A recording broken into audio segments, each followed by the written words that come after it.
holding the skull in that position. And can you just kind of use your hands to explain to the jury what the position is being held in? Is it just being tipped, or is it actually being fully held? It's being supported.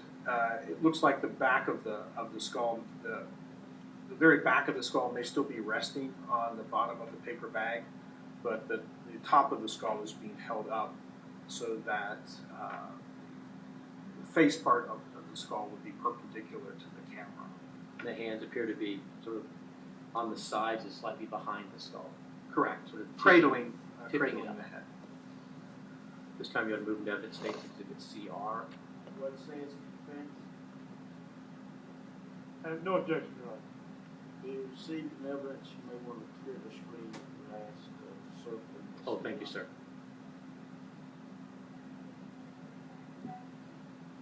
May I publish?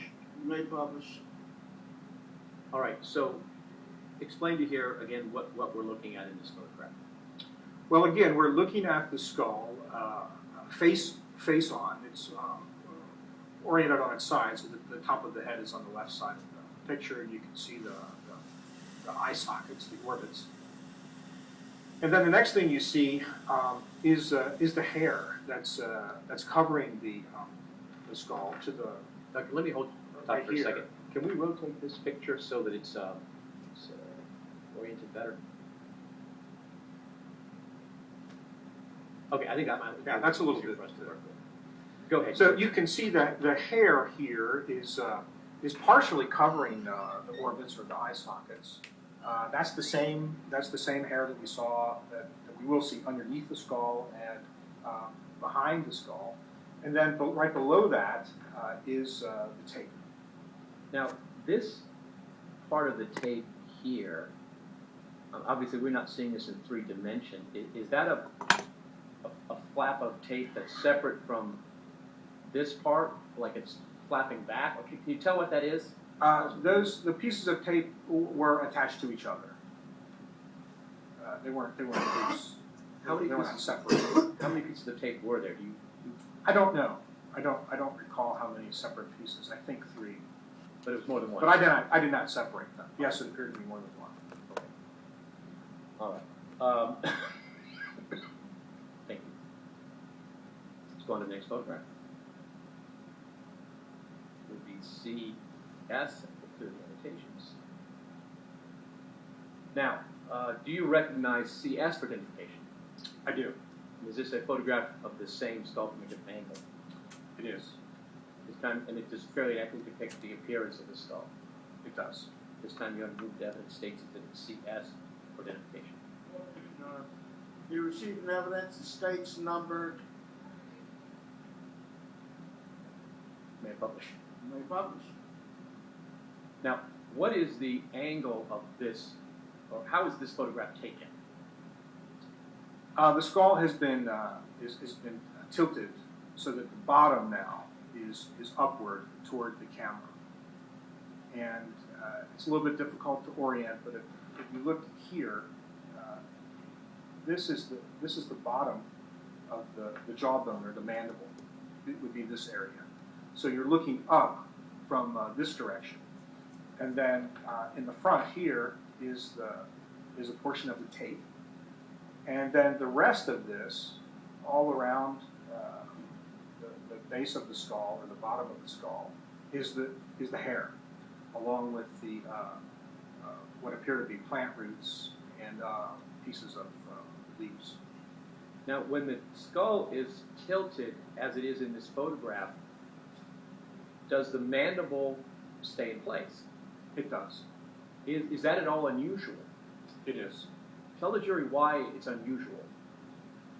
Well, by the time you reach the stage of decomposition in a human skull, the mandible is not attached anymore to the rest of the skull, and typically they are not even found together.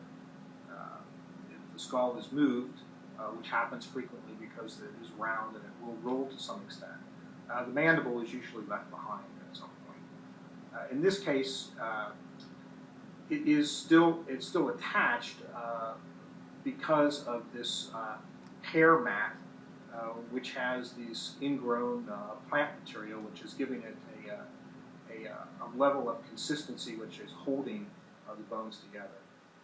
Now, the tape that let me clear those annotations and look through some more. The tape that we see in this photograph that I've just indicated here, is that adhering to anything? It is, the tape itself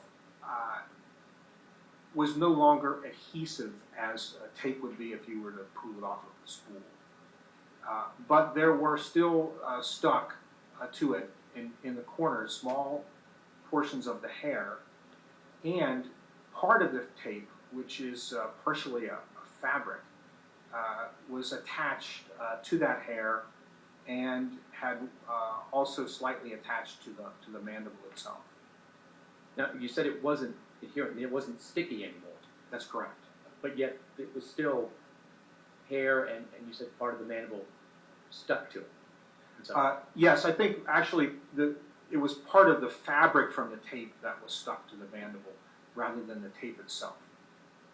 And All right. you can actually see that, I think, in this picture, not so clearly, but in one of the other pictures, you can see small pieces of the fabric from the tape, as well as roots that had grown into and around the hair mat. did you eventually remove the tape from the skull and the hair mat? Yes. And did you have to cut away some of the hair in order to release the tape? Yes, a small portion of the hair and some of the fabric had to be cut. The purpose of that was to maintain as much as possible the integrity of the tape itself. I didn't want to pull it because I didn't know what evidence it might contain. Go on to the next photograph, please.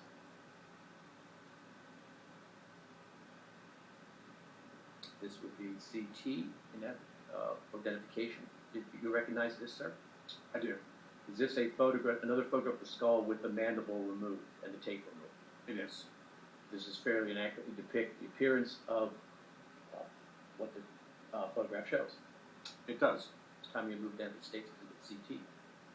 No objection, It would be received in evidence, the states numbered. May I publish? You may publish. Now, tell me how was this photography accomplished? Well, we're looking at the skull now from the bottom. And the lower jaw, the mandible, has been removed, so you can clearly now see the upper jaw, and there are some teeth in place there. This is the back of the head here, and then covering the entire back of the skull and bottom of the bottom half of the skull is the hair mat. Now, in order to remove the mandible, did you have to separate it from the hair or the tape, or how were you able to do that?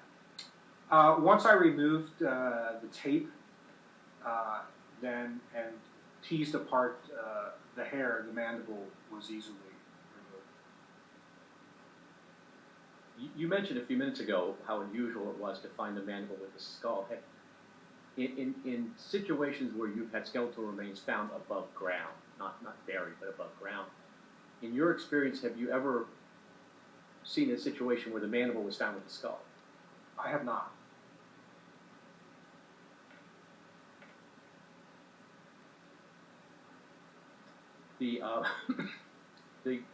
In this particular photograph, pardon me, on the right side of the photograph, all of this leaf debris, is that what was underneath the skull, or is that what was around the skull? Or can you differentiate? Well, the skull was sitting on that when it was in the paper bag. Where it was when it was in the field, I can't That's say. it. So that, at least when it was delivered to you, it was under the skull. Correct. Next, please. This would be State's Exhibit CU for identification. I believe we've now gone back a step a little bit where the mandible and tape are still there. Do you recognize this as a photograph of a portion of that examination of the skull? The tape I do. in here? And does it fairly and accurately depict